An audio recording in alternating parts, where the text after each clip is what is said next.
Mridanga, Mridanga. Yes, Randall have got it now. Don't worry.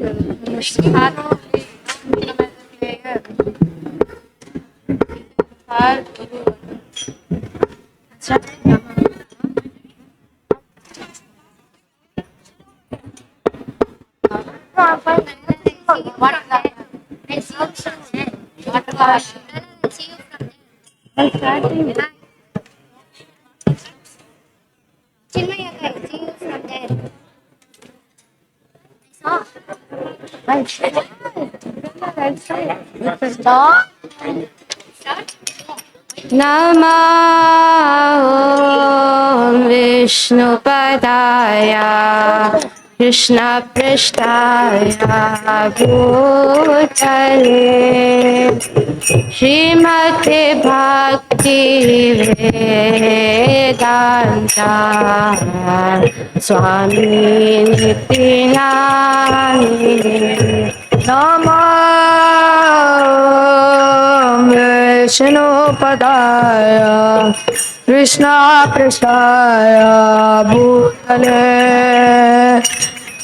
Srimate Bhakti Vedanta Swami Nityanamine Namaste Saraswati Devi Gauravani Pracharini Nirvishesha Shunyavati Asyatyadishatadini Namaste Saraswati Devi Gauravani Pracharine Nirvishesha Shunyavadi Ashatarine Jaya Shri Krishna Chaitanya Prabhu Nityananda Shri Advaita Gadadhar Srivasadi Gaur Bhattacharya Jaya Shri Krishna Chaitanya Prabhu Nityananda Shri Advaita Gadadhar Srivasadi Gaur Bhattacharya Hare Krishna Krishna Krishna Hare Hare Hare Rama Rama Hare Hare Hare Krishna Krishna Hare Hare Hare Rama Rama Rama Hare Hare Hare Krishna Krishna Krishna Hare Hare Hare Rama Rama Rama Hare Hare Hare Krishna Krishna Krishna Hare Hare Hare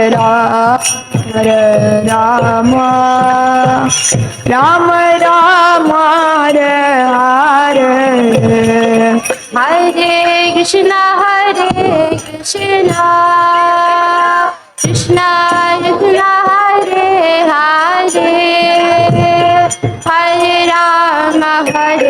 Rama Rama Rama Hare Hare Hare Krishna Krishna Krishna Krishna Hare Hare Hare Rama Ram Ram Hare Hare Hare Krishna Krishna Krishna Hare Hare Hare Rama Hare Rama Rama Rama Hare Hare Hare Krishna Krishna Krishna Krishna Hare Hare Hare Rama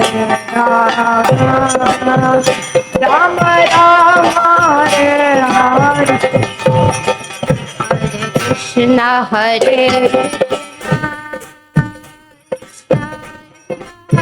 Rama Hare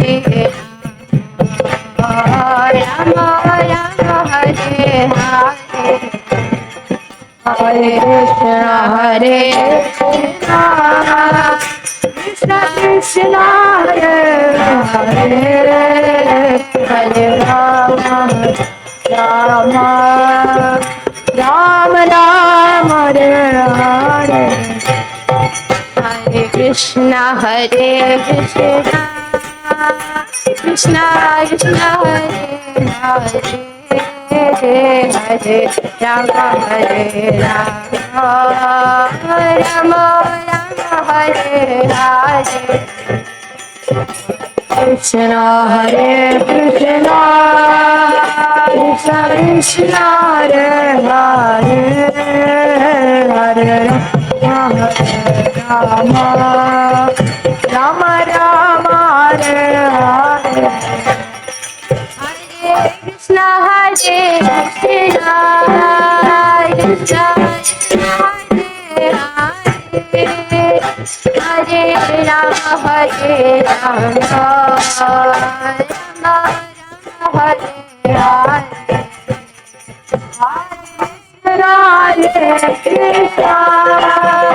Krishna Krishna Hare Hare Hare Rama Rama Rama Hare Hare Hare Krishna Krishna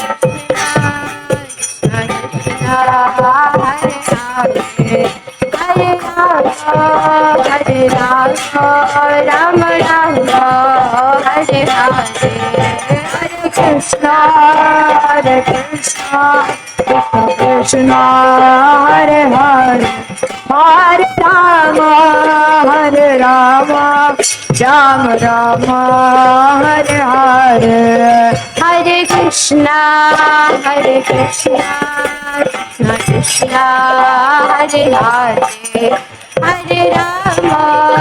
Hare Rama Rama Rama Hare Hare Hare Krishna Krishna Krishna Hare Hare Hare Rama Rama Rama Hare Hare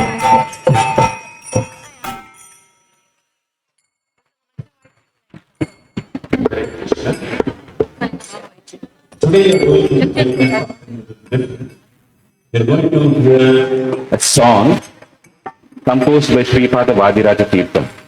And many of you may not know lyrics, you may not be able to follow it, that's okay. Blue one. But the song is given here on the screen. My request to you is for those of you who are seated on the chairs, if your health permits, come forward so that you can see the lyrics of the song. But prior to that, some background.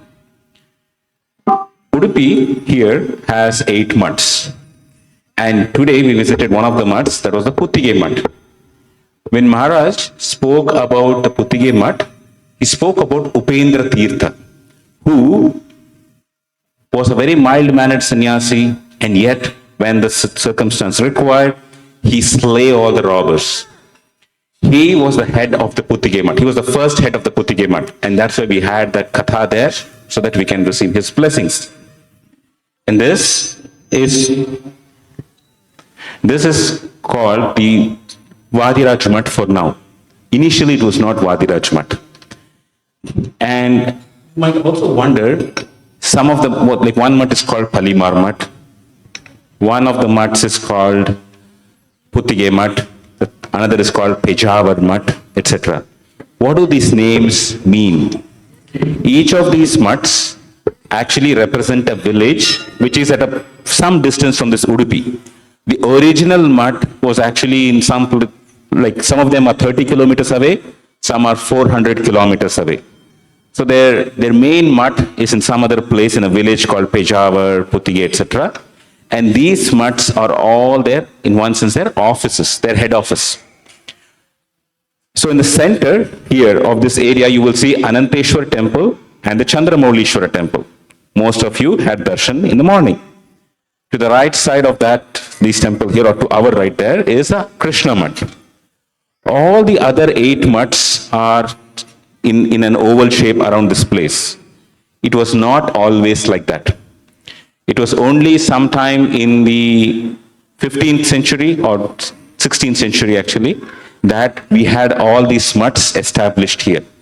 Originally, they all stayed together, the different heads of the mutts stayed together. And how did that happen? It happened because of Vadiraja Tirtha. So on the top above, you see Vyasa in the center. To Vyasa's right is Madhvacharya, to Vyasa's left is Vadiraja Tirtha. Madhvacharya appeared sometime in 1200 AD and Vadiraja Tirtha appeared much later. In fact, he was between 1480 to 1600. He was at the same time as Chaitanya Mahaprabhu and the Goswamis of Vrindavan. He lived for 120 years, close to 119 plus. So, and he traveled across India and he composed a book called Tirtha Prabandha. In the Tirtha Prabandha, he has mentioned about different holy places, including Vaikuntha. And there's a further elaboration on that, which is given called as Vaikuntha Varnane. He has given details of Vaikuntha. And the reason he has given these details is he had access to Vaikuntha. Why? Because he belongs to a particular class of souls called there's a Rijugana. And in the Rijugana, we have this highest category of souls where Vayu, Brahma, etc. are present. And one among them is a Riju called Latavya. Vadiraja Tirtha is an incarnation of this Latavya. And therefore, he is going to become the next Vayudev. Madhvacharya, who is an incarnation of Vayu, is going to become the next Brahma, and Brahma is going to go to Vaikuntha. That's the sequence of things, the way it is going to happen here. Vadiraja Tirtha was his birth name was Bhuvaraha. He worshipped Varaha deities too. And was also an ardent worshipper of Hayagriva. So when you go to the Krishna temple a few minutes from now, when you enter for darshan, you will see one sage with a plate on top of his head and a horse eating from that plate. There's a pastime where Lord Hayagriva personally came every day to eat the offerings given by Vadiraja Tirtha. And then some people suspected, and then something else happened. We'll most likely hear that from Maharaj sometime tomorrow or maybe a little later also. That's a full story that you will hear. But this is the mutt that was established by him. And he had also composed, like we have Jayadeva's Dashavatara Stuti. He composed another Dashavatara Stuti, which had like 30 plus verses that is being sung in the temple every day. Very melodious verses. On one hand was that he traveled all across the country, he re-established Madhva faith, but on the other hand, he had a very strong philosophical basis. And he had a particular knack or a particular way of expressing things. I'll just give you one example here. Maharaj had mentioned about Shruti Prasthana, Smriti Prasthana, Nyaya Prasthana. For a long time, within Advaita, the followers of Advaita, highest emphasis is given to Shruti Prasthana. And in that, they cherry pick statements of those which talk about the Nirguna, the Nirvishesha aspect of the Supreme Lord. And they say the rest of the other texts, they are worthless. Those which talk about the form of the Supreme Lord, his qualities, his pastimes, they neglect it. Vadiraja, the way he talks about it to them is saying, assume a mother has a child. One child is a very precocious child. He's very intelligent and he's very skillful too. And there's the other child who's not intelligent, who's not skillful. Does the mother take the second child, cut the child to pieces, and offer it as food to the first child? No. That's what the impersonalist is doing. And like this is his dialectical spirit, the way he works on it.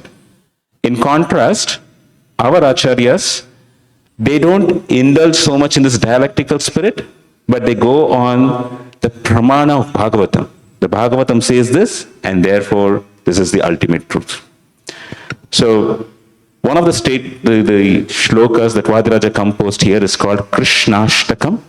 It doesn't have diacritics. We didn't have time to put in the diacritics. It's there from some website. Each of the lines ends with Raupya Pita Krithalayam Harimalayam. You might hear from the first few lectures of Maharaj, you might have heard, Raupya Pita is the place of the silver pedestal. Krithalayam, Harimalayam. This is a place, Hari, Alaya. This is the abode of Hari. And Krithalayam. He himself made this place sacred. So how Krishna made this place sacred is what is being spoken about here. And the first verse begins with Madhva Manasa Padma Bhanusa. It's from the purified consciousness of Madhvacharya that everything else happens. So he starts with glorifying Madhvacharya. And now we'll have everybody singing. You all can follow as much as possible.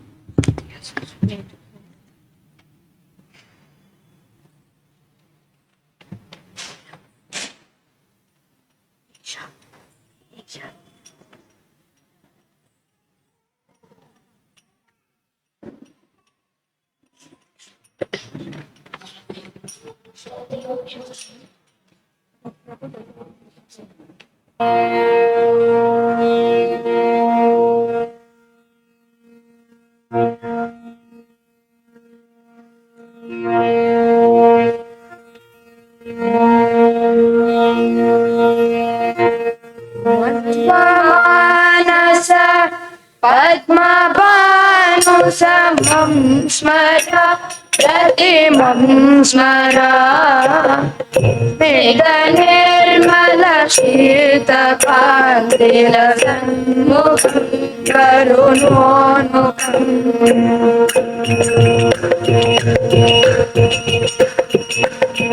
Vidyakam Busamana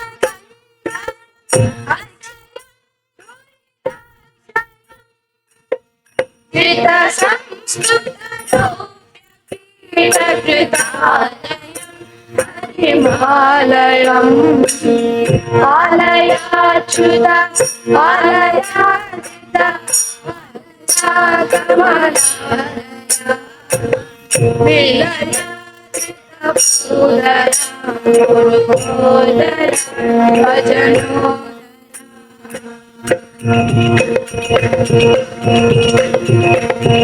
Angaradi Tushobhivani Yogena Samshubhitena Ugamaya Manindra Ayakarora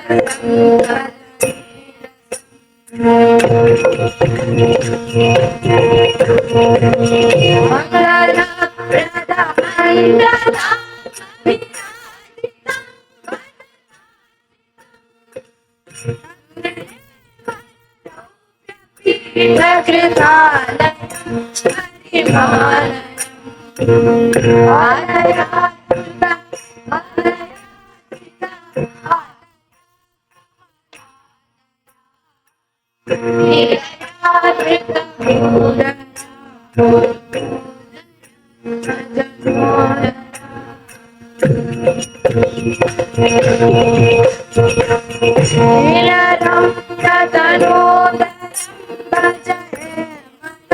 Shubha स्वानुभावनि दर्शनाय निरन्तमर्त्य सुषन्तम्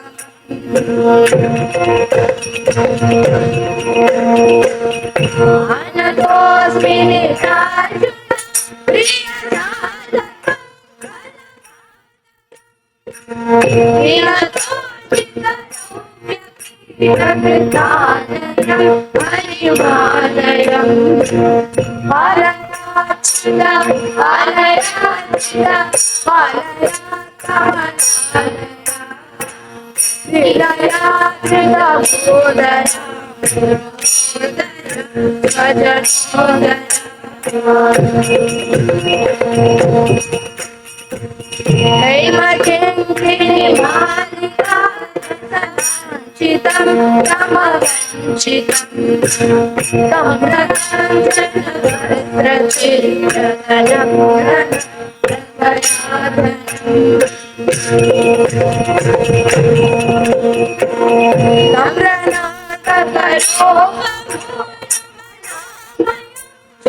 निराजुः प्रियसाधकम्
प्रियं दुरिता प्रियं तत्पदार्चकवादिराजय कीर्तितं गुणपूरितम् गोप्यमष्टकमेततु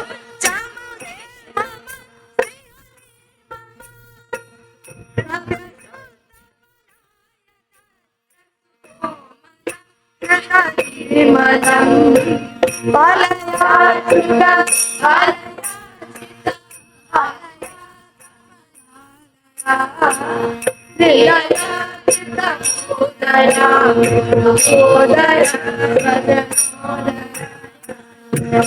Krishna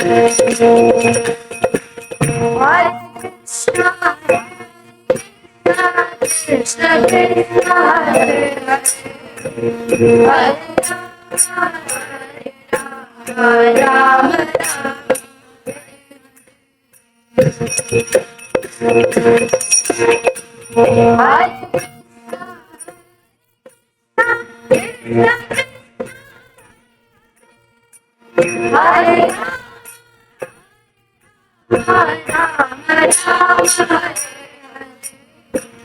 Rama Palaya Sita Palaya Kamalalaya Nilaya Sita Udata Murudaya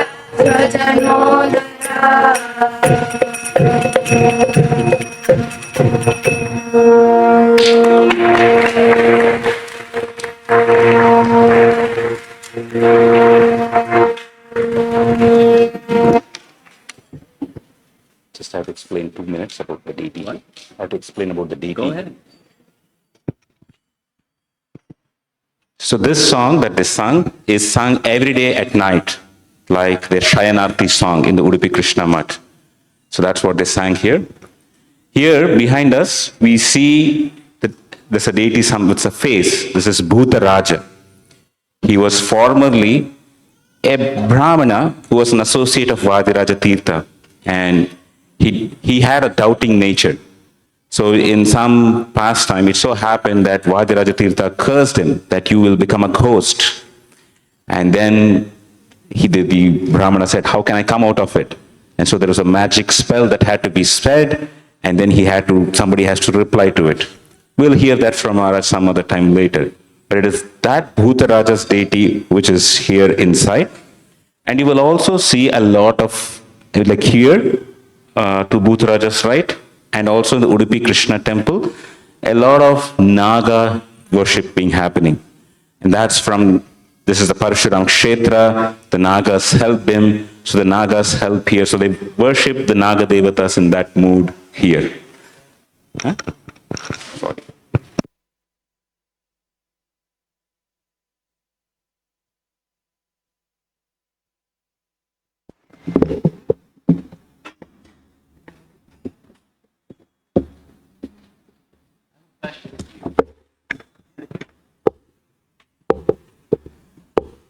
Where'd you learn this song? I'm asking him, one at a time. You can say later. I'm asking him now. Huh? So you learned it from childhood? Just recently? 1 month ago? Same? Okay. But it seems like all of you know the song. Just 1 month, and all of you, same?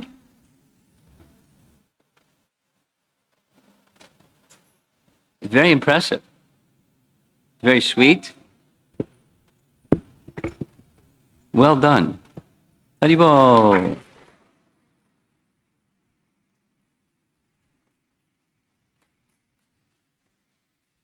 Let me ask you another question. You'll ask you. Do you know the meaning of what you sang? No. A request to all of you, if you continue to sing, or if you don't continue to sing the song, learn the meaning, because it's sweet. I don't know the meaning, but just hearing it was very sweet, and I'm sure the meaning is also very sweet. Okay. Very nice.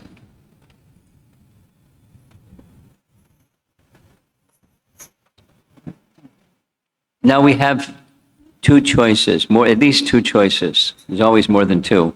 One is we could begin with questions from the morning session, and then this session, and then more questions. Or the second option is I continue part two, and then we combine questions. Because of this nice singing, maybe the second one is better. But I already said the first one, so how many would like to start with questions from session one? Okay, so we're going to go with, I'll continue with part two. And it's not so long ago you can remember questions from part one plus part two.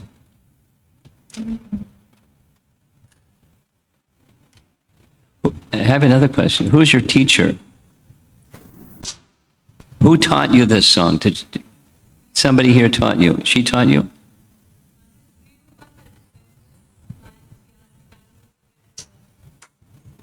Okay. Vinodini. Yes? Okay. You guys are lucky. I wish when I was little I had such a teacher. You got a head start on me, for sure. Thanks to Vinodini.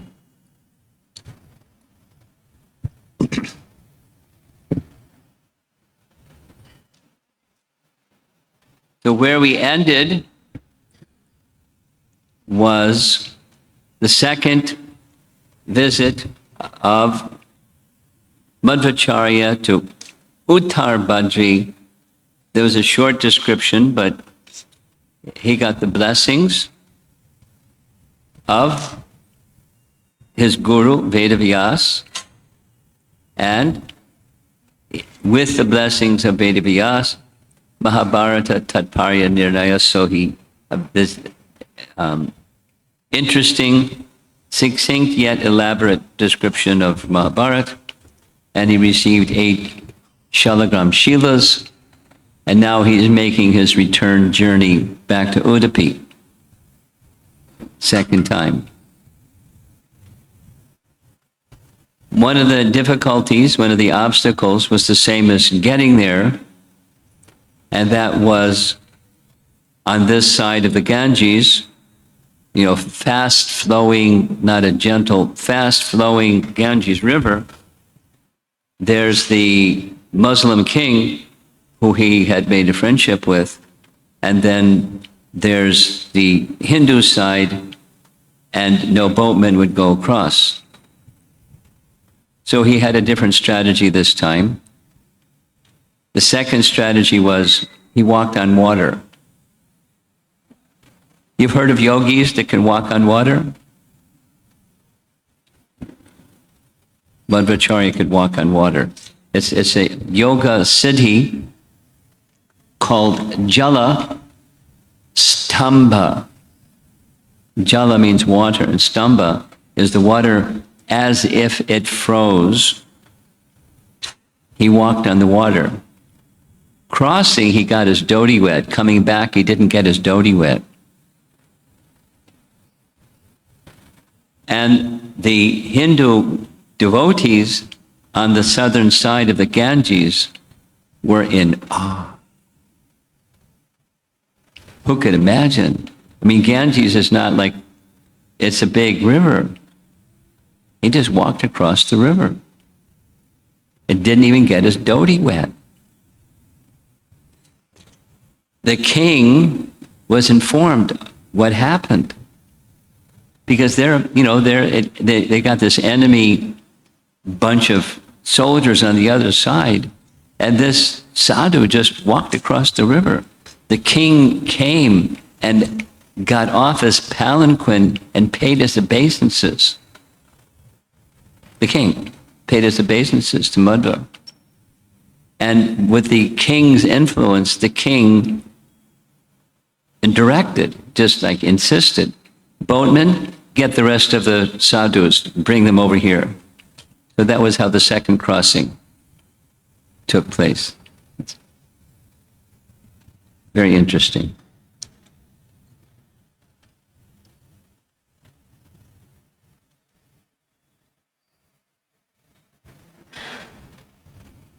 So Madhvacharya wanted to visit some holy places.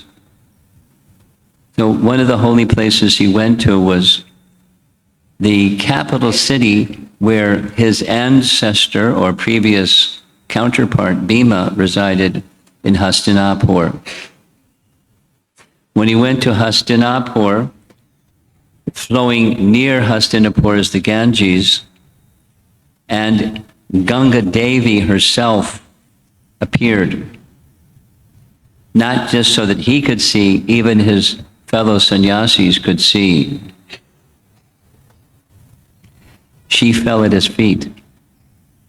And all of the sannyasis saw this. They were struck with awe, quite amazed. After visiting Hastinapur, not far away is Kurukshetra. Kurukshetra. We went to Kurukshetra for one yatra. So Kurukshetra, he, Madhvacharya, knew where his counterpart Bhima had left his mace from the time of the Kurukshetra battle. It was out of sight of everyone except Madhvacharya, and he saw the mace and he picked it up, much to the amazement of his followers. While they were in Kurukshetra, they came across a monk or a meditator.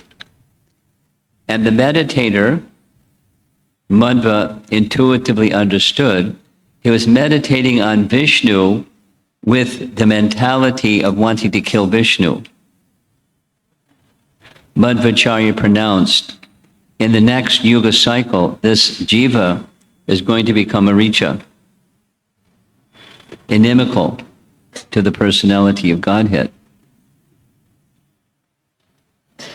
He's quite mystical. After leaving that area, he went to Benares. And when he reached Benares, lo and behold, there was somebody that opposed his ideology. An Advaitin named Amarendra Puri. Amarendra Puri made a challenge to Madhvacharya. I have heard that you have written, is it true? The answer was yes, that karma can assist jnana to help one achieve moksha. My doctrine is karma sannyas. Your doctrine is by karma sannyas, Advaitavad, just give up activity, become qualified to give up activity, and you can achieve moksha. So please substantiate. So listen carefully. This is a Bhagavad Gita quiz question for some of you that might take Bhakti Shastri sometime and study Bhagavad Gita. This may help you. Please substantiate that karma can assist jnana to eventually achieve moksha, as opposed to karma sannyas, because it's one of the paths that people would follow. Renounce the world, renounce activity, renounce duties, renounce karma, become liberated. Some people have that idea.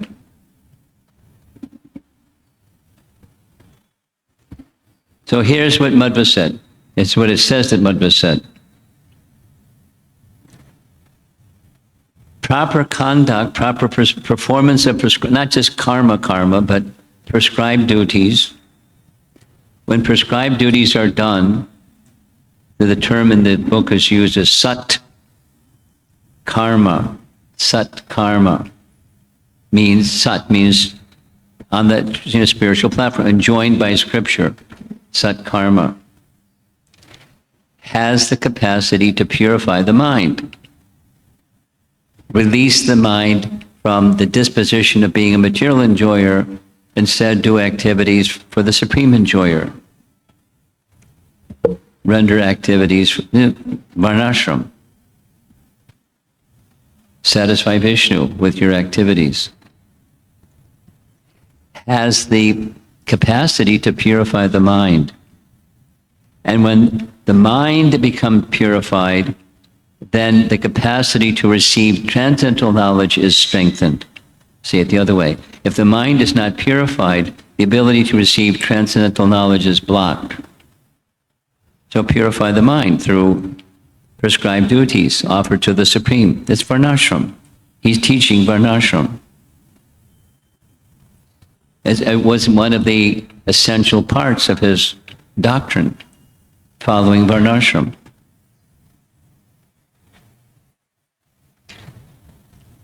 Said the same way, or said the same thing in a different way.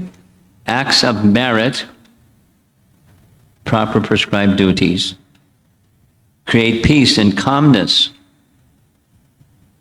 on the platform of the mind, but also on the platform of the soul. It helps remove obstacles between us and the Supreme Soul. So that the devotee can concentrate his mind on the Supreme. And then one who tries to follow Gyan without that purification is going to be blocked. Or as we heard at some length yesterday, very difficult. It's not like it can't happen, but it's very difficult. We heard reasons or explanations of why. Then conversely, karma itself is not a path to liberation. That we know. But he's not saying do good karma and you get liberation. Let's do it again. Perform prescribed duties as enjoined by Scripture for you, according to your varna, your propensity, psychophysical nature, and offer that to Vishnu. Now, Chaitanya Mahaprabhu heard that, as we know, from Ramananda Roy, and Lord Chaitanya said that that's external, which is true, it's external. And that meaning it's not the essence. But it can lead to the essence if following that offering of our duties of life, according to Varna and according to Ashram, then detachment from the mood of being an enjoyer and instead offering unto the Supreme that which is the Supreme, belongs to the Supreme, then it enhances manmana. Manmana, mind fixed on Krishna. And that's an essential feature of bhakti. The topmost yoga is bhakti, which requires the feature of the mind going to Krishna. So it's very sensible. They had some further discussion, this Amarendra Puri and Madhva. And Amarendra Puri was taking the argument that Scripture is indescribable. There's a phrase, nirvachaniya. It can't be spoken. Or there's a similar phrase, avacha, or indescribable. Vacha and avacha. So Madhva said, Sarva Shabda Vacha. The Vedas are vacha, there's sound vibration.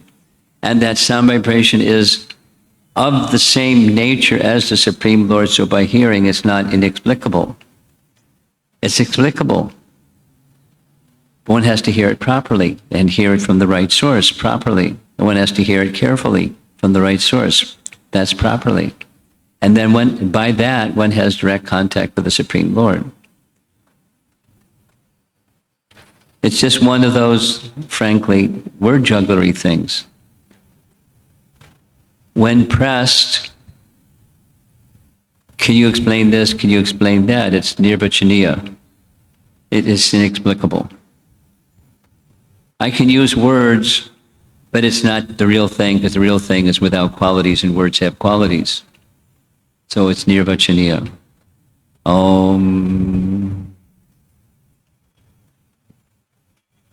Pretty clever, huh? But the Vedas aren't just Om.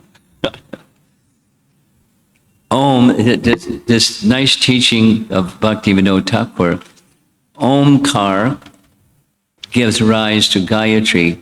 Gayatri gives rise to the Vedas. The Vedas give rise to knowledge of the personality of Godhead. The purpose of the Vedas is to know Krishna, right? Vedaischa sayar vairaham and vivejo. It's not just Om. There's lots of nice words, like your nice song.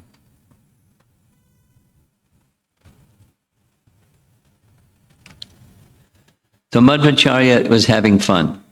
He was traveling here and there, meeting people that were either influenced by or were teachers of Advaita doctrine. And it was part of a major part of his mandate is to take those twisted meanings and get out his ironing board and make them smooth and clear. And he was enjoying the service that was given to him. Now there's a whole section during the course of his travels, as well as when he went back to Udupi.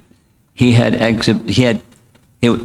renown for being very strong and his renown for having a big appetite preceded him. So when he came to town, some strong people challenged him.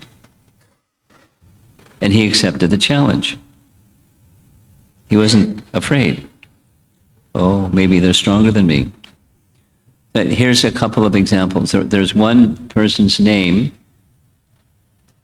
who Madhva met in Rishikesh, and he was a particular Shaivite, an ardent follower of Lord Shiva. And it's said that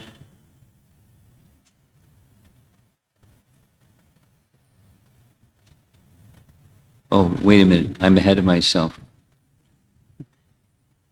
I'll go there. The strong man.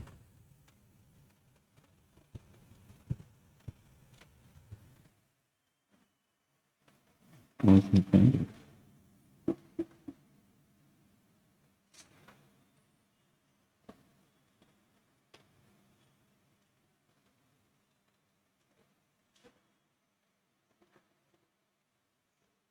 Oh well, it's somewhere in here. There's a gentleman who is known to be like super strong. He had the strength of 30 men. He picked up a column that was used at a temple, kind of like a Gruta Stamba column. 30 men it took just to lift the thing, and he took the thing and picked it up himself and took it out into the courtyard and started whacking a coconut tree with it, and coconuts fell by his whacking with this big column.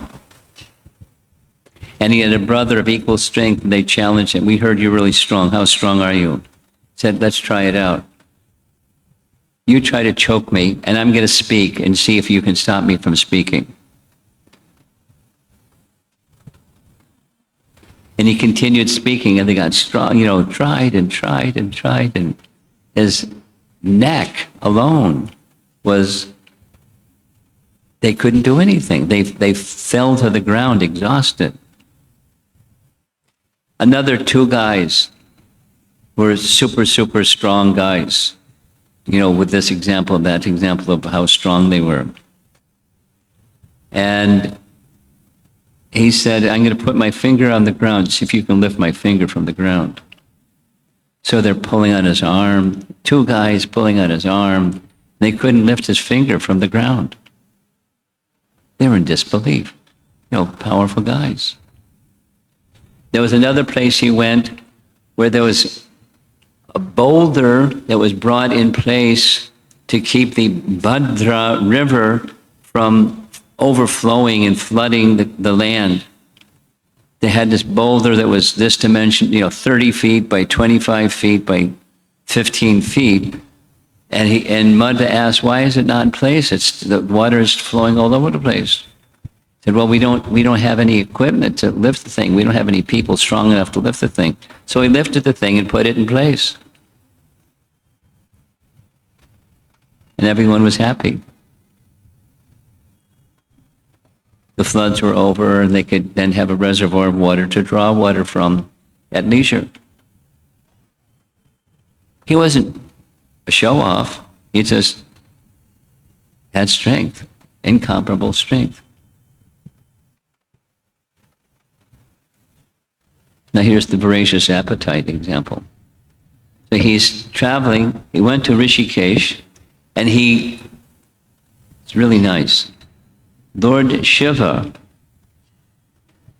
personally appeared before Madhvacharya in the form of a brahmana, and Lord Shiva in the form of a brahmana requested that he would like to be his host. And Lord Shiva appeared in the dream of a Shaivite pujari and said, I want you to invite someone from another group than your group, Shaivite group, a Vaishnava group, and receive them nicely and have a festival and feast in their honor. And so it happened. And everyone was like, what? Shaivites and Vaishnavas getting along together? What happened? And it was Madhva's influence. Although the medium apparently was Lord Shiva himself, because he is a Vaishnava, after all, the best of all Vaishnavas, after all. And he wanted to demonstrate, and so it was demonstrated. There's some nice examples of that in Madhva's pastimes, the collaboration we'll hear as we go further. Collaboration between persons of diametrically opposite, or at least very different, schools of thought, becoming peaceful with one another in relation to Madhvacharya.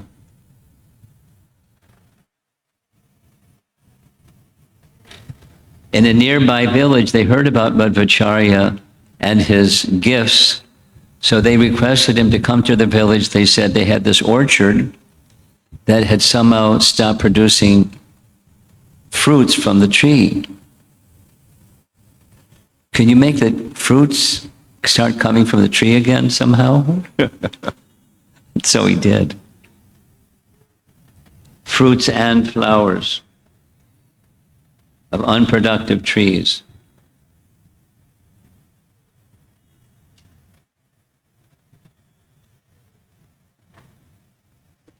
To do that, Madhvacharya first sang some melodious songs, the kind of melodious songs that the village people that heard them were satisfied to the extent that they fell asleep.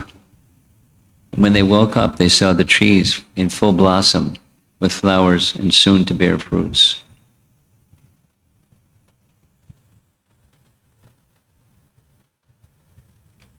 Heading further south, he came to Goa, and there was a Advaita sannyasi whose name was Tirtha. Tirtha. Tirtha just a sannyas title, and his name was Padma, so Tirtha. And the followers of Tirtha were taunting him. Na na na na na na. You won't ever approach Madhva and confront him with Advaita teachings because you're afraid. They said, even butter melts when there's heat, but you're so afraid your hard heart won't allow you to be soft. So he took the challenge. He got together with another sannyasi, and they decided to do either one of two things. They were going to visit, so they made a request, and the request was accepted. We'd like to visit and have a debate. When they got there to where this is now in Goa, where Madhva was staying, they forgot everything. They couldn't say anything. They just like froze. And they were really embarrassed. But they had a backup plan. If our debate fails, which it failed, then our backup plan is we're going to steal his books. No, you don't steal anything. But that was their plan. And sure enough, that's what they did. Now, Madhvacharya, as soon as he found out that his own writings and some of his own library had been stolen by these two men, look out. He was in hot pursuit, and he could travel fast, right? Because he's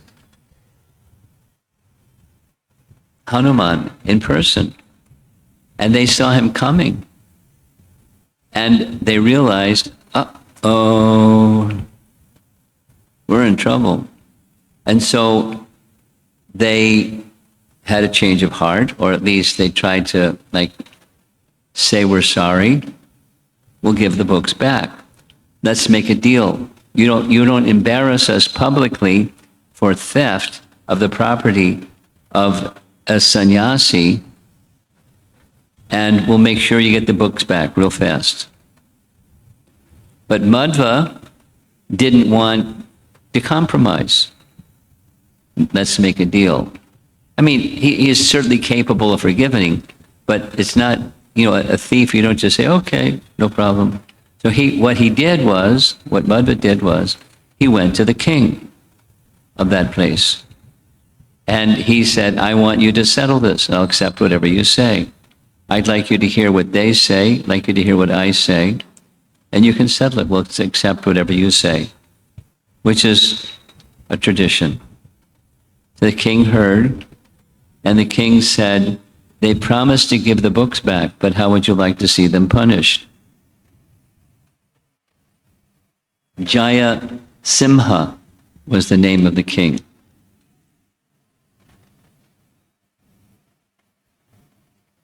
The story doesn't say how Madhva wanted them punished, but the two thieves very quickly produced the books that they had stolen. And the biography says it was all a divine arrangement so the king could meet Madhva and become purified by meeting with Madhva. So he was, righteous and not wanted to hurt people, but wanted them to be responsible.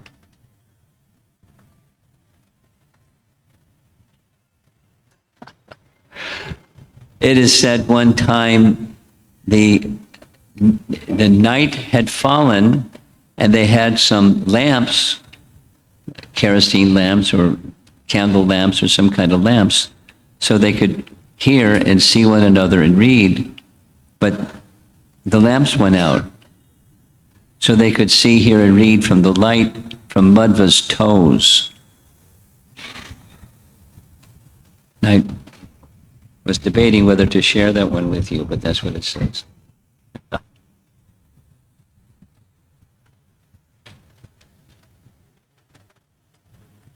Yeah, here's the big boulder.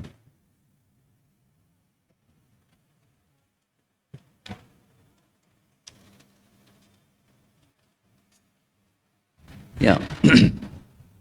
When there's a solar eclipse, a tradition, classic tradition, is to go to Kurukshetra, like the residents of Dwarka and Hastinapur and everyone did during a solar eclipse. Another scriptural tradition is to go to the sea and enter into the sea to take bath at that very time of the solar eclipse. So Madhva went with his followers, and when they are about to enter the sea at the right time, the waves of the sea were getting bigger and bigger and bigger, agitated perhaps by the movement of the sun or whatever. And so the hecklers were saying, just see this big acharya, he's going to get swallowed up by the waves of the sea. Madhva just waved his hand, and the sea became completely calm. And they entered the sea without any disturbance. I mean, all these are like miracles, otherworldly miracles. The real miracle is to change the hearts of hard-hearted people. Yeah, here's this exhibition of strength.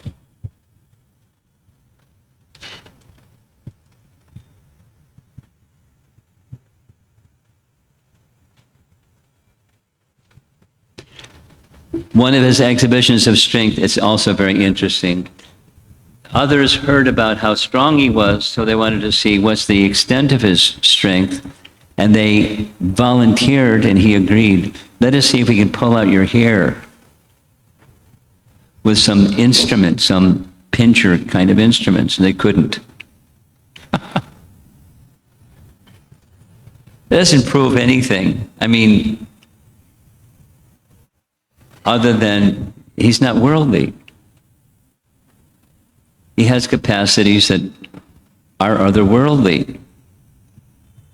There was a particular temple, the Paranti temple, where there were Shivalingas in the temple. And they were unique Shivalingas. They didn't look like a normal Shivalinga. They were shorter and wider. They didn't look like a normal Shivalinga. It is said in his biography, these particular Shivalingas were manifestations of Vishnu within, and during the previous Yuga, Dwapar Yuga, as Bhima, he established these 5 lingas. And every day, Draupadi would come with water and worship the Shivalingas. Well, or assist Bhima in his worship. So the worship of those Shivalingas over years and years and decades and hundreds of years had become neglected. So he restored properly the worship of those Shivalingas in honor of Bhima, who worshipped them previously.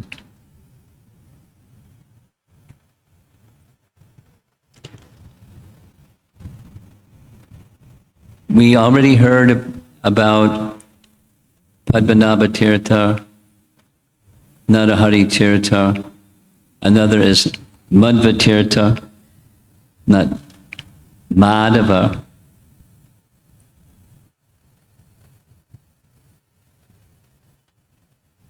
Excuse me.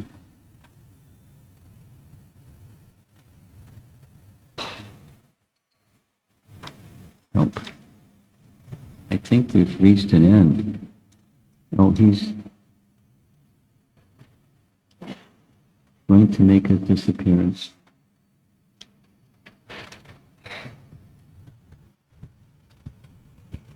What should we do? Should we end and continue this tomorrow?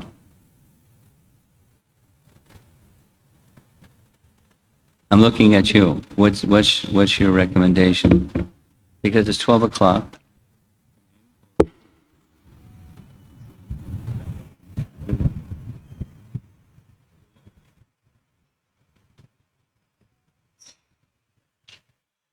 You want to do it?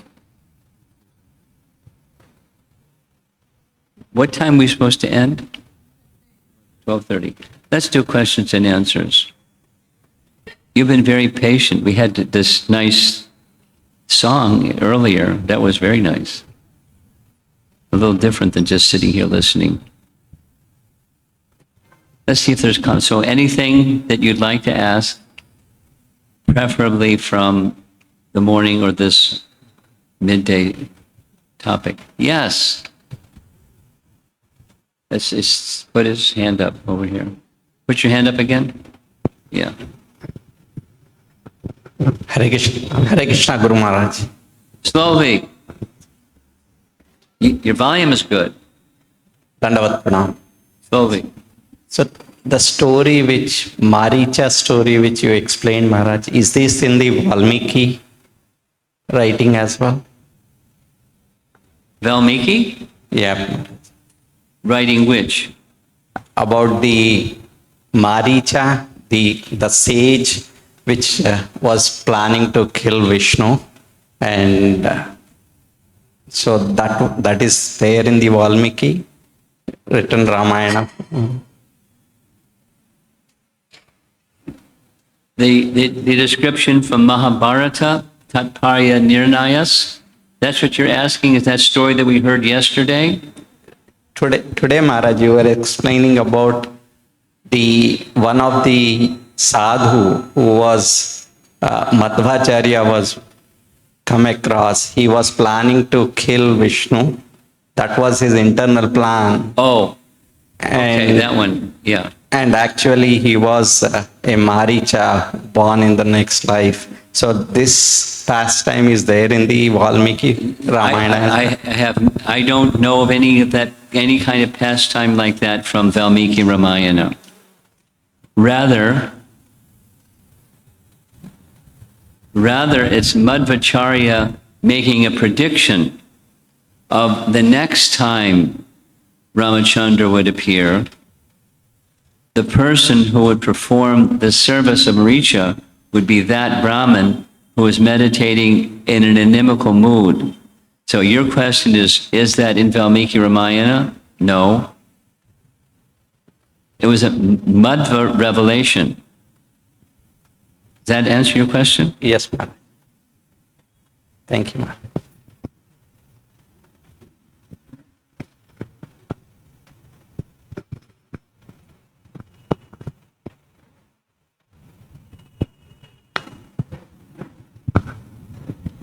Hare Krishna Maharaj. Maharaj, you in the morning told about, Could you turn the speaker so I can hear? Thank you. Maharaj, you told about Mool Ram Vigraha. Where are they now?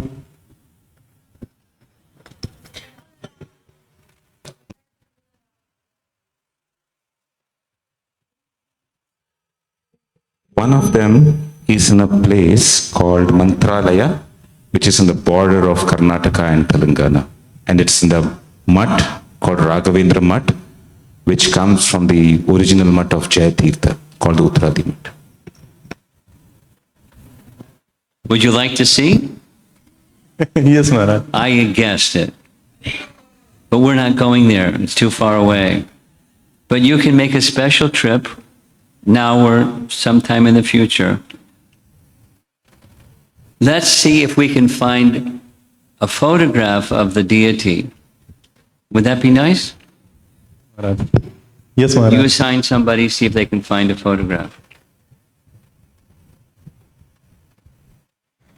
Over in the corner.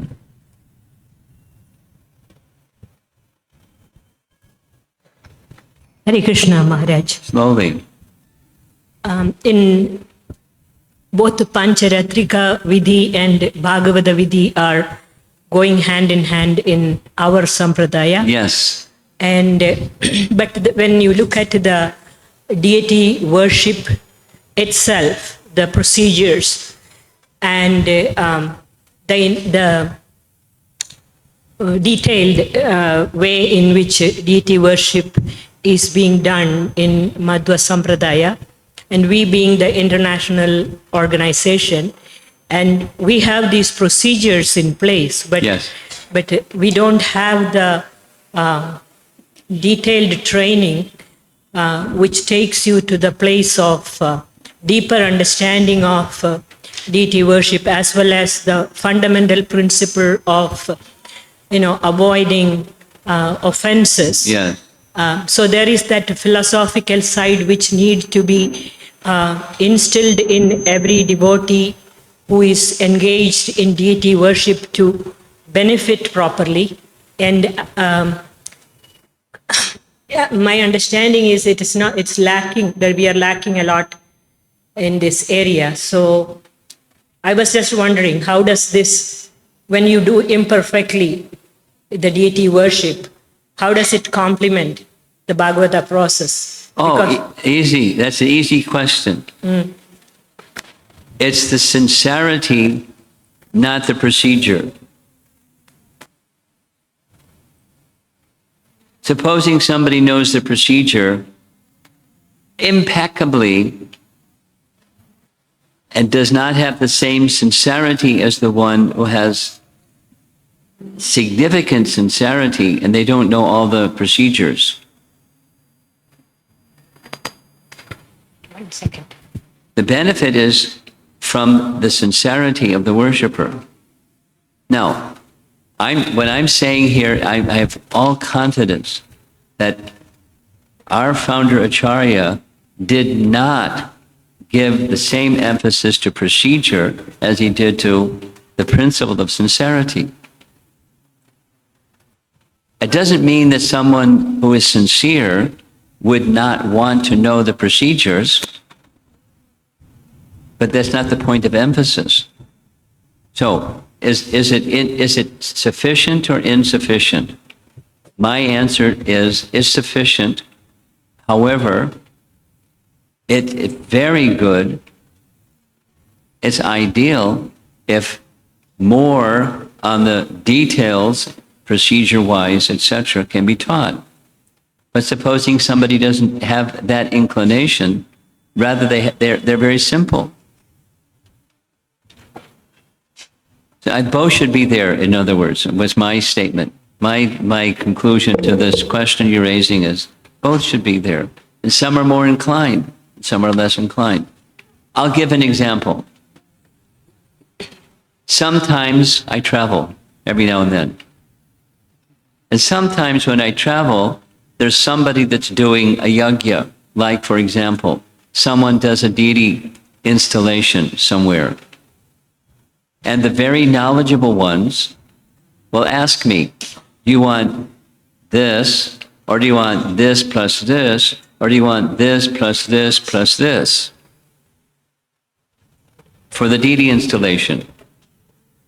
Because it can be very elaborate with more mantras and more tantras, which is because he knew them all. Now, not everybody knows them all. So my answer to this devotee that knows it all, let's just do simple. With the maximized mood of inviting the Lord to come and accept the position of being worshipped by us or by the family that wanted to have that deity in their home. That's a for example. The essence is not knowing the procedures, or it becomes better if you know the procedures. You follow on what I'm saying? I understood what you said, but I think I will have a different discussion separately. Okay. Thank you. Now, that's, for those of you that don't know, she's a temple president. And the temple that she's the president of, over here, this fellow that's sitting here at the, the control panel for the video and stuff, he's in charge of book distribution. And the temple that she's in charge of, that he's the book distribution leader for, they distributed 400 sets of Srimad Bhagavatam for Bhadra Purnima. Did you know that? Varsana, did you know that? 400 sets of Bhagavatam. And it's, it's just Naperville, Illinois. Whoever even heard of that place anyway. But, so she likes quality. And so she likes deity worship. I could say many things that she's already embarrassed. I'm saying too many things. So I'll say one more thing. I'll try to say only one more thing. When installing the deity with the opening of a new temple that cost several $1 million, one of the things she wanted was a very, very special murti of Srila Prabhupada. She developed a relationship with a devotee that carved the deity of Prabhupada that is now, molds are made, duplicates are made from the mold that that one devotee made. And he has a very serious look. Looks next time you see a Prabhupada Murti. Very serious. She wanted one where Prabhupada was smiling. So he made a deity, a Murti of Prabhupada, just for her. With Prabhupada's, not a big like laugh, just a very gentle, serene smile. Wow. That's Premananda.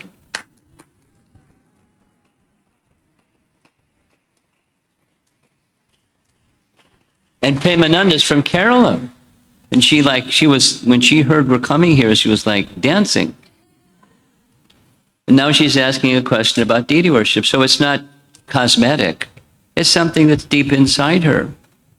So it's important to her and important to not just, the Naperville Temple, but ISKCON and the followers of our Sampradaya. Devotees that worship the deities should have more training so they can understand how, if you want Krishna to be pleased, here's some things you can do that will enhance your pleasing Krishna. It's just like making sabji. You can make sabji and you can learn how to cook really, really nicely and offer it to Krishna, right? So like that. It's not the same, but like that. So that's where her question is coming from. And I honor where your question is coming from, publicly. I still maintain the essence is the essence. And it's the sincere devotion of the worshiper, of the sincere devotion of the kirtan singer. It's not just how musically adept they are and how skilled they are with this and that and the other thing.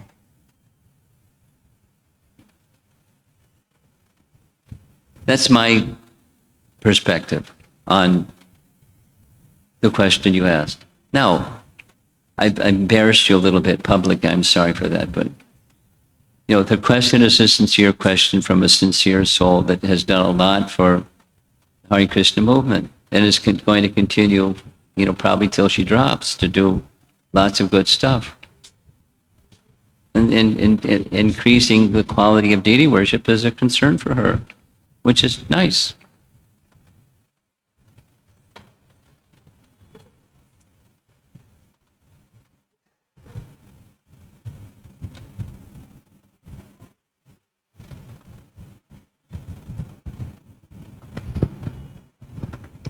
Hare Krishna Maharaj, please accept my humble obeisances. And by the way, there wasn't a temple.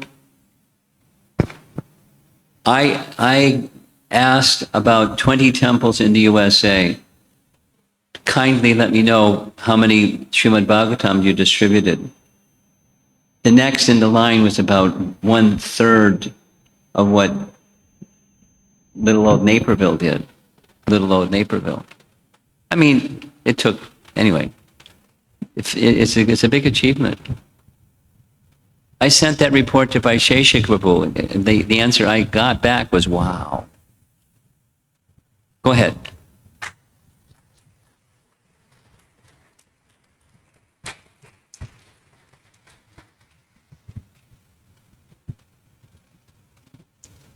Faith in holy name does miracles.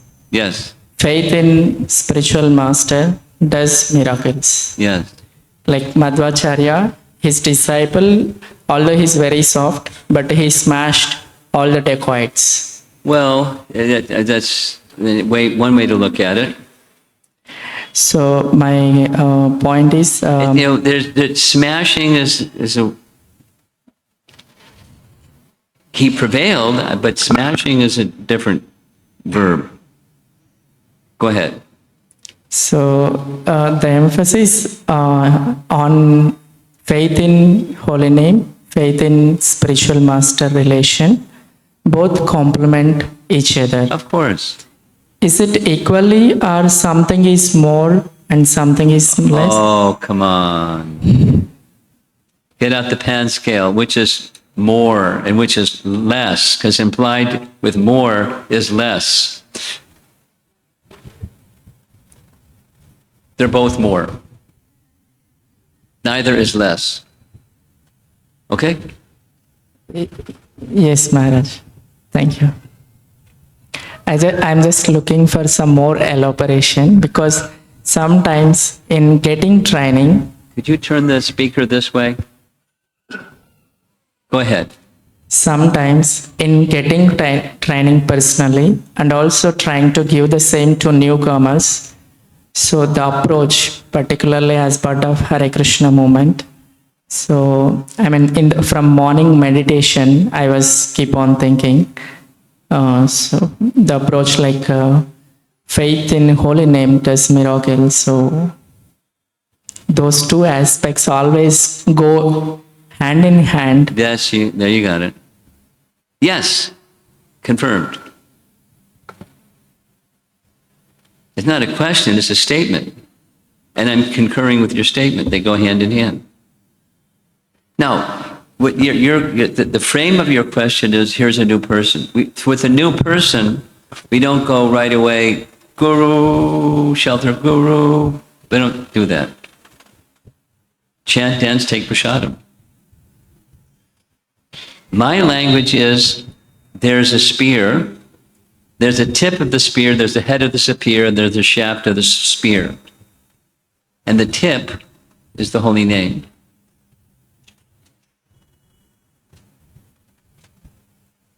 That's the entry point for a new person.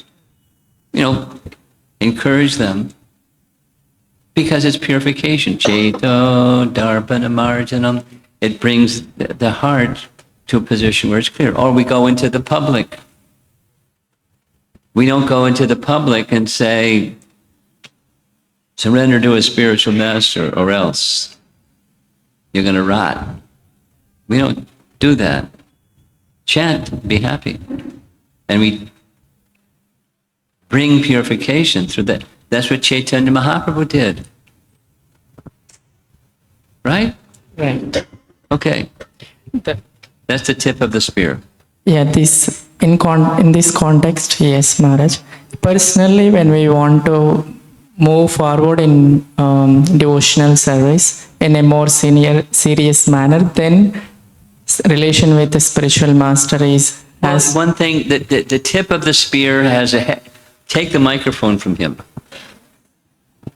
The tip of the spear has something that follows the tip. That's the point of the spear or the head of the spear. And then there's the spear.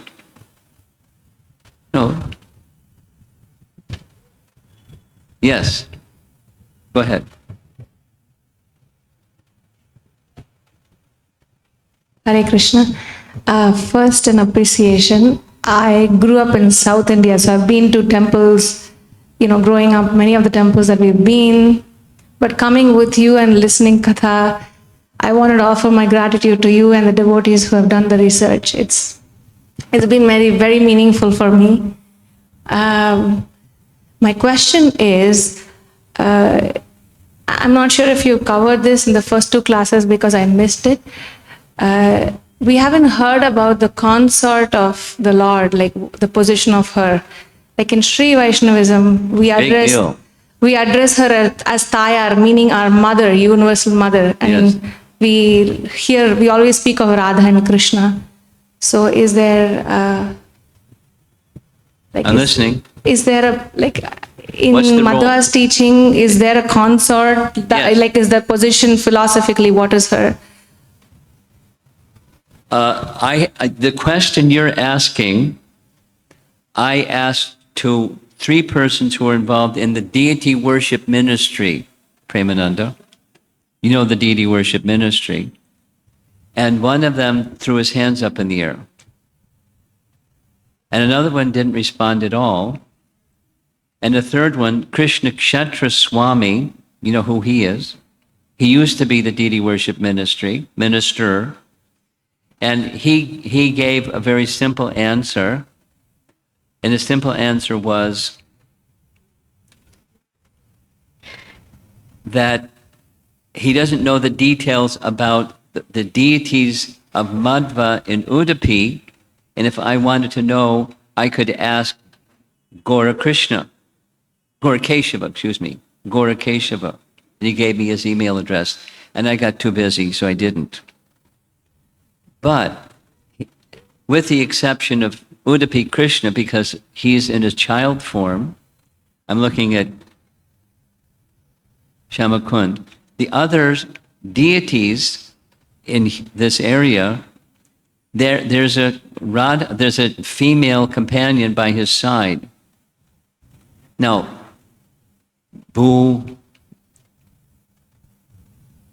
Neela and other shit. Bhuvaraha, thank you. So they have, now your specific question is not what are they by name, what's the position of the worshipers? And I didn't get a clear answer other than now I know that Madhva, had the position of the consort of the Supreme Lord with almost all the deities that he involved himself with. Now, with the Balaram deity, there's no female companion by his side. With the Janardhan deity, there's no female counterpart by his side. But with the Krishna deity, it's Krishna in his childlike form.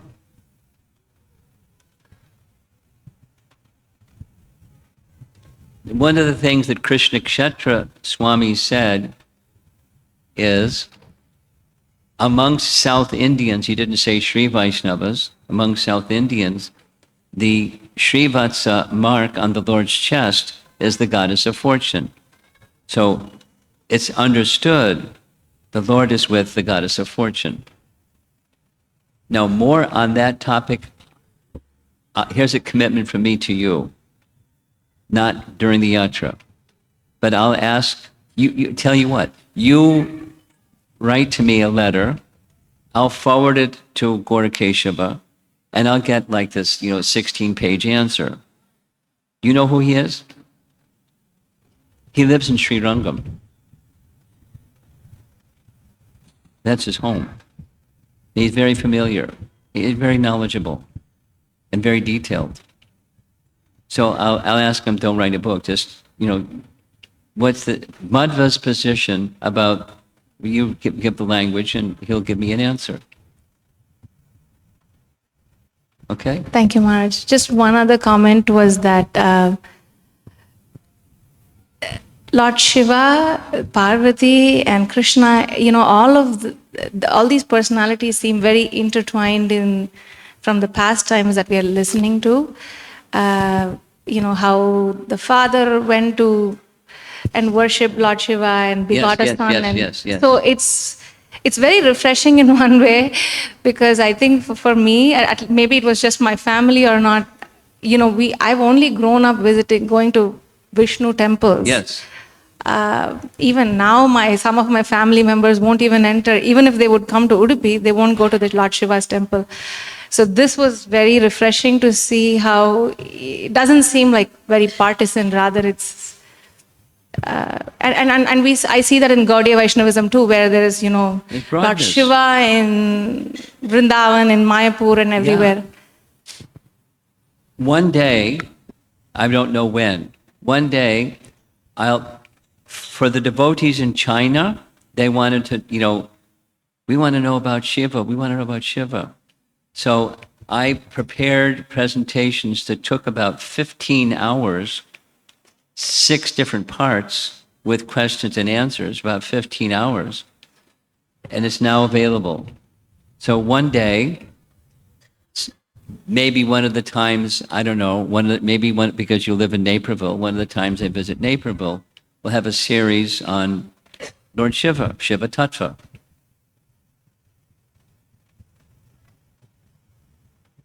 And the role that Lord Shiva plays with different forms of Vishnu. the interactions between Lord Shiva and forms of Lord Vishnu. And it's like a lot. I mean, for me, just to get all this together, it was very mind expanding because I kind of grew up, not the same as you, obviously, but similar, like Vishnu over here and Shiva. Not like I wouldn't go into a temple, but I wouldn't go into a temple. I didn't have reason to. Anyway, when you visit Bhubaneswar before entering into Jagannath Puri, you pass through Bhubaneswar. So one of these yatra visits will be again visiting Puri, and we'll go to Bhubaneswar, which is filled with Shiva temples, to take the blessings of Lord Shiva before coming before the deity of Jagannath. Take his blessings. That's the mood of Vaishnavas, not just the mood of Shivites. It's mind expanding to get the right perspective. It's easy to get a narrow perspective. It's a little more challenging to get a broad perspective. Now, there was a plan to have something on Shiva Tattva during this yatra. It was decided we're behind. We're not going to do it. But you remind me, Premananda will remind me, and sometime we'll have, a 4 or 5 part series on Shiva Tattva. And it's different than what you grew up with. There's a question, one of the young people in the front row, one of our lead singers in the front row. Hare Krishna Maharaj. Short question from yesterday's class. You have a question from yesterday? Short. Sure. What happens to a person after reaching Brahman? After reaching? Brahman. That's it? That's it? That's your question? Yeah. Okay, take the microphone from him. First of all, compliment. You didn't begin with saying, you noticed too? Or so. That's common. It's just like idiosyncrasy. People don't think, but I'm used to hearing, well done.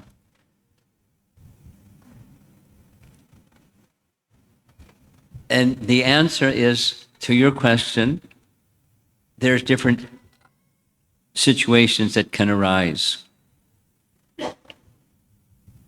One of those that we hear regularly is, one gets restless in that place and one falls again because they want activity. And it's unnatural being with no activity. Because the soul by nature is servant, it's active. And to be inactive is unnatural. So one gets restless and one comes again to the place of activity. It's generally this way, down. There's other options. One of those other options is what happened to Jai and Vijay. You know who they are? And they're the third incarnation. They entered, what happened to Shishupal? He entered into the body of Krishna. That's a Brahman state. But then he left that Brahman state and returned to Vaikuntha because that was his natural position. The curse of the Kumaras was now gone, and he went back to being a gatekeeper. So that's another extraordinary, but it can happen. Because in the Brahman position, how to revive bhakti, there's no bhaktas in that realm, so that your bhakti can't be revived. So generally it's one can stay there for some interminable period of time, an incalculable period of time. That's the third option. Go ahead. why do the Advaitins aim for that goal if they know there is nothing there? It's like completely empty. It's not exactly, it's nothing there. It's the suffering isn't there. It's the place of negation. No more suffering, no more ignorance, no more pain, no more sadness, no more unhappiness, no more. Negation, no, not this, not neti neti. You know that. Not this. So, shanti. That's the lure. Well, you know, there may be others that have a specific conception. That's the absolute truth. I want the absolute truth, not illusion. And what's the absolute truth? Nothing. It's the undifferentiated Brahman.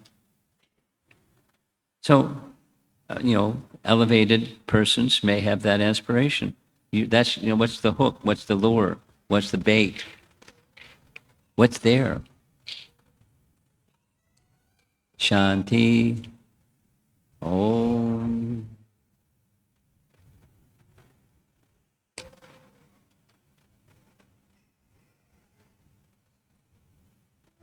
I don't think you want to go there. Me either. I looked at it. I don't want to go there. Huh? Yeah. No kirtan.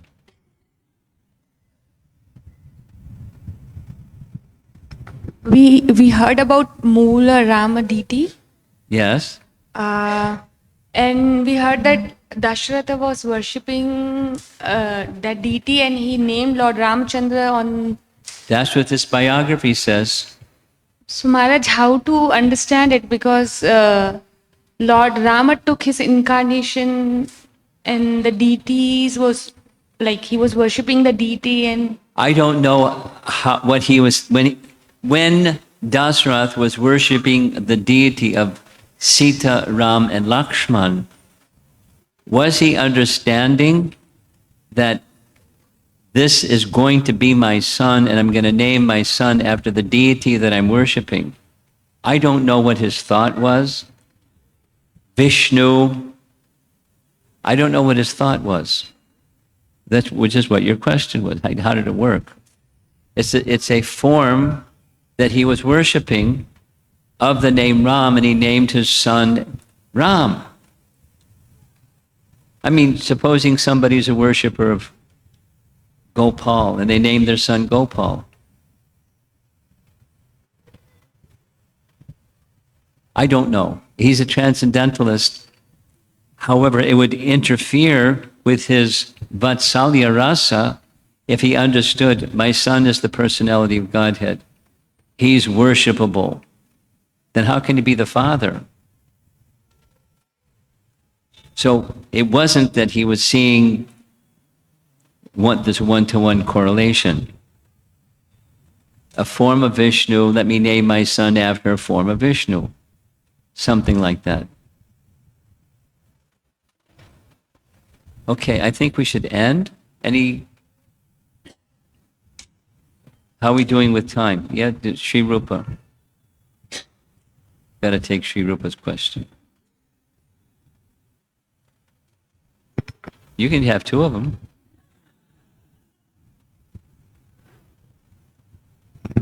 Hare Krishna Maharaj. Go ahead.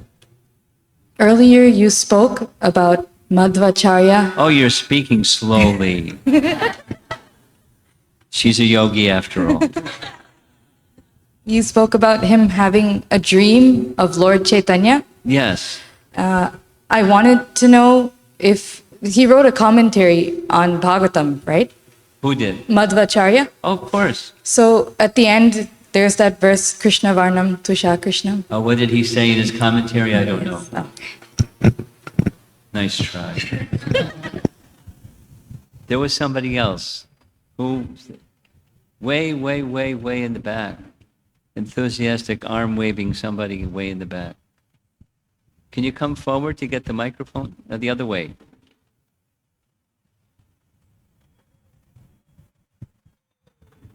You get the last question. But you have to turn the microphone on.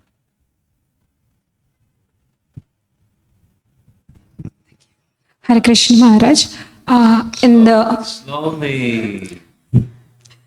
In the morning class, we heard you speak that Upendra acted in a way which was very much against his nature. Yes. So, as far as I understood, he was a advanced devotee. Oh, yeah. Because of which he was inspired by Madhvacharya to act in such a way. For a regular sadhaka like me, what if I'm encountering situations every now and then, tough situations wherein I'm forced to act according to against my psychophysical nature. So how do I take it as what is the risk that I should be taking? A question like this, my favorite answer is it depends. And what it depends on what? There's so many variables in life, and you start making a little brainstorm list of what are some of the variables, and then you look at those variables, you roll some of them out, and then there's some left.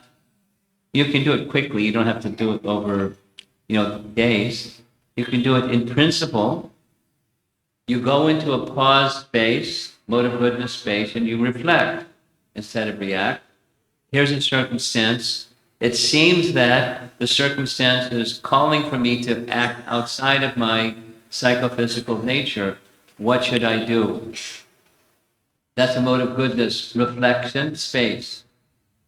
And then you do a little brainstorm, just without evaluating things, and just eliminate some things, some are left.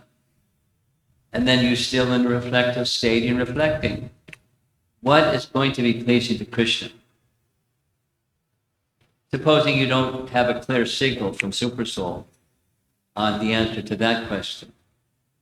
You continue to pause, or you go to very senior persons who you look up to, and you share what you just did, and I'm not sure what to do.